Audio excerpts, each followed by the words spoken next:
Mick Mulroy is truly, we get a huge response when he's on. He's with the Lobo Institute. He has public service to the nation, an extended career with the United States Marines. You know, he's a former coach at USA Boxing. Really? He does it all. Oh, joining us now from Montana, Mick Mulroy.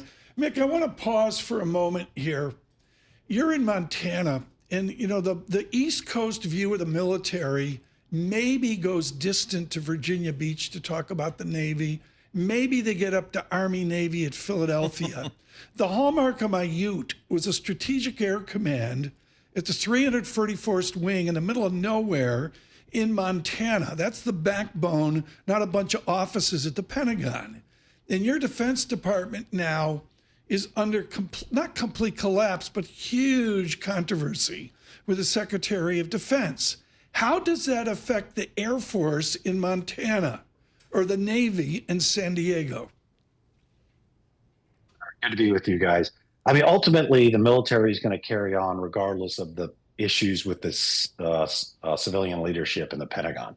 That said, it really does reflect on who is in charge when you have this level of resignations and terminations. I haven't seen it. I don't think anybody has seen it in this state. And that does, I think, have, when it comes to the line, you know, soldier, sailor, airman, Marine, confidence in the leadership to see that is not a good thing. But I do think we are still in good hands. The chain of command is strong. That's why they have it that way in the military. And we can certainly man all the important positions that we have throughout the world. Well, Paul, why don't we get some tariff news in here around Mick Mulroy and this important talk of defense? I'm shocked. The tariffs are coming down. The Wall Street Journal reporting here, Tom.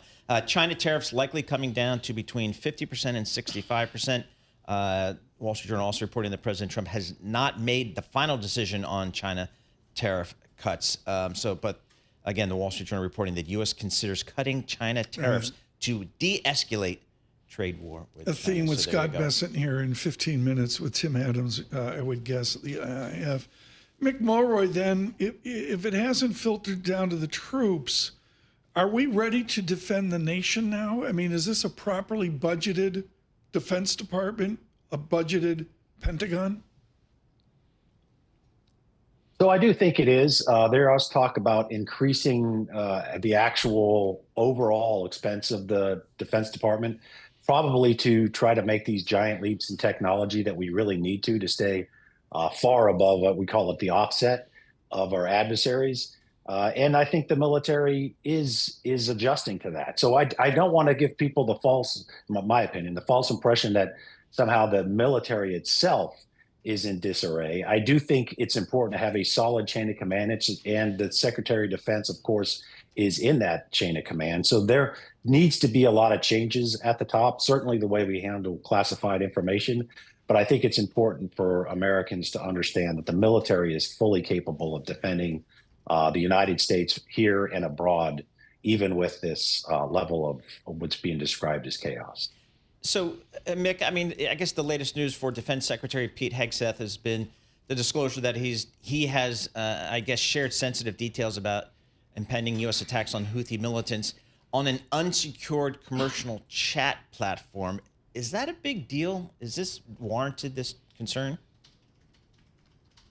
It is a big deal. The reason why it's called unauthorized is because you're not allowed legally to share classified information. And if the reports are correct, these are specific attack plans, time, place, and manner of how, in this case, the U.S. Navy was going to carry out aerial strikes against the Houthis.